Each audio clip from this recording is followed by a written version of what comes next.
हज़रत अबू बकर सिद्दीक का जमाना था तो एक शख्स मुल्क के शाम का रहने वाला, बड़ा कर्जा चढ़ गया उस पे।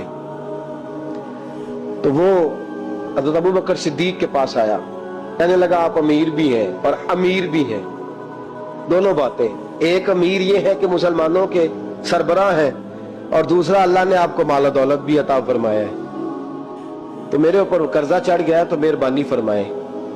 वो कहता है हज़रत सिद्दीक अकबर ने मेरा हाथ पकड़ा, घर के अंदर ले गए। बाहर से दरवाजा बड़ा आला था, लेकिन घर के अंदर गया तो चारपाई भी कोई नहीं थी, खजूर की चटाइयां बिछी हुई थी, खजूर की छाल की, और वो भी फटी हुई। फरमाते सैयदना सिद्दीक अकबर ने बिठा लिया मुझे, और मुझे कहने लगे यार तुझे एक अजीब बात ना बताऊं? तो बताइए। फरमाने लगे 3 दिन हो गए मैंने अनाज का दाना भी नहीं खाया, खजूर के ऊपर गुजारा कर लेता हूं मैं, आजकल हालात मेरे ठीक नहीं है। लगा जी फिर मैं क्या करूं? तो आप फरमाने लगे तो उस्मान गनी के पास जाओ। किसके पास? शख्स कहने लगा जी मुझे तो बहुत सारे पैसे चाहिए। तो आपने फरमाया तेरी सोच वहां खत्म होती है जहां से उस्मान की सखावत शुरू होती है।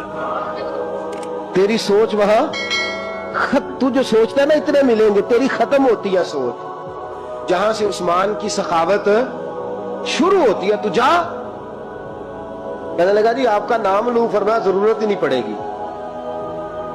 अजी मैं जिक्र करूंगा कि मुझे अमीरुल मोमिनीन ने भेजा है। फरमाया जरूरत है, सिर्फ इतना तू जाके बताना कि मैं मकरूज हूं और रसूलुल्लाह का नौकर हूं सल्लल्लाहु अलैहि। इतना बताना कि मुसलमान हूं, मुस्तफा का गुलाम, बस, और किसी इजाफे की जरूरत है।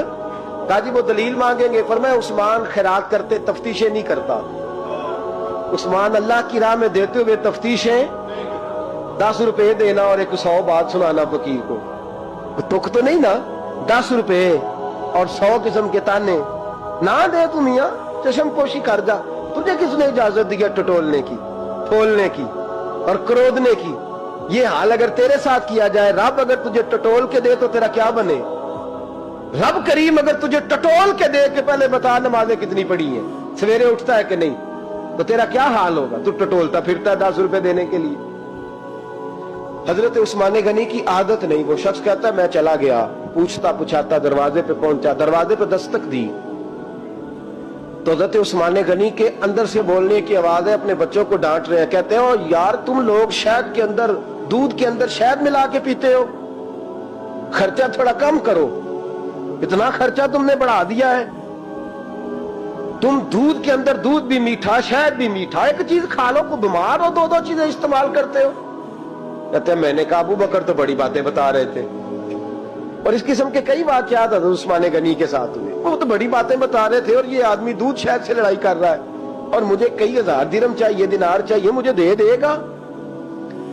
फरमाते अब वो डांट के बाहर आए, मैं दरवाजे पे था, आते ही कहने लगे मैं आया ना तो जब मैंने अस्सलामु अलैकुम कहा तो वो समझ गए मैं मुसलमान हूं। कहते वालेकुम कहा तो पहला जुमला उन्होंने जो बोला वो उनके बड़ेपन का मुजाहरा था। कहने लगे बच्चों को एक बात समझानी थी, आने में मुझे 1.5-2 मिनट लग गए, तू दरवाजे पे खड़ा रहा, मुझे माफ कर देना। बड़े लोगों की बड़ी बातें, बड़े लोगों की बड़ी बातें, इतना बड़ा कद है उतना बड़ा इखलाक है। कहने लगे तुझे एक बात बच्चों से करने लग गया था, तुझे इंतजार करना पड़ा, जरा दरगुजर करना। कहते हैं फिर उन्होंने दरवाजा खोला, जो उस वक्त उनका माहौल था हवेली का, ड्राइंग रूम का, जो भी, मुझे बिठाया। कहते हैं मेरे लिए जो पहली चीज आई वो दूध के अंदर शहद डाल के वो लाए। कहते हैं मेरे दिल में ख्याल आया घर में झगड़ा कर रहे थे, मुझे पिलाया, उसके बाद खजूरों का हलवा आ गया। कहते हैं मैंने कहा बच्चों को कह रहे थे एक मीठी चीज इस्तेमाल करो, मेरे लिए 3-3 आ गई है, 3-3 आ गई। अजीब शख्स है। कहते हैं मैं, लेकिन अभी मेरा तसव्वुर जमा नहीं। मैंने कहा इतना तगड़ा नहीं जितना हज़रत अबू बकर ने बताया है। कहते हैं खिला पिला के ना फिर पूछने लगे कैसे आए हो, कैसे आए हो? तो कहते हैं मैंने कहा कि जनाब मैं मजबूर हूं। आज बहुत सारे लोग हैं ना जिनके पास किसी की बात सुनने का टाइम ही नहीं, कहते मोटी मोटी बात करें, आखिरी आखिरी। हजरत उस्मान गनी पूरी खिला पिला के कहने लगे कैसे आना हुआ? कहते मैंने कहा जी मैं मुसलमान हूं, मुल्क के शाम के मुज़ाफात के एक गांव का रहने वाला हूं, कुछ कारोबारी मुश्किलात आई तो मैं मकरूज हो गया, میرے اوپر قرضہ ہے, مجھے کچھ پیسوں کی حاجت ہے. فرمانے لگے میں نے کچھ پیسے کہا, انہوں نے ایک آواز دی تو ان کا غلام آیا ایک اونٹ کے اوپر لدا ہوا سامان لے کے. کس کے اوپر؟ اونٹ کے اوپر. کہتا ہے مجھے 3000 اشرفیوں کی ضرورت تھی, میں نے بتایا نہیں 3000 چاہیے. اونٹ آیا تو حضرت عثمان غنی کہنے لگے اس اونٹ پر تیرے لیے, تیرے گھر والوں کے لیے میں نے کپڑے بھی رکھوا دیے, کھانا بھی رکھوا دیا, اور 6000 اشرفیاں بھی رکھوا دیے. تو پیدل آیا ہے تو اب اونٹ لے کے جا. کہتے میں نے کہا حضور اونٹ واپس کون کرنے آئے گا؟ کہنے لگے واپس کرنے کے لیے دیا ہی نہیں تو تحفہ ہے, تو لے جا. کہتے ہیں میں کہاں سے چلا تھا ڈھونڈتا اور مدینے میں آیا, اور جب مدینے میں آیا تو پھر اللہ نے جھولی بھر کے عطا فرمایا. کہتے ہیں میری آنکھوں میں آنسو آ گئے, اور میں نے کہا حضور آپ نے تو میری ضرورت سے کہیں بڑھ کے نواز دیا ہے, مجھے معاف کیجئے گا. میں سوچ رہا تھا کہ دودھ شہد پہ گھر میں لڑائی ہو رہی ہے. آپ فرمانے لگے رب نے جو مجھے پیسے دیے ہیں اس لیے نہیں دیے کہ میری اولادیں موج مستی کرتی پھرے, میرے مالک نے مجھے نوازا ہے تاکہ میں محمد عربی کی امت کی نوکری کروں صلی اللہ علیہ.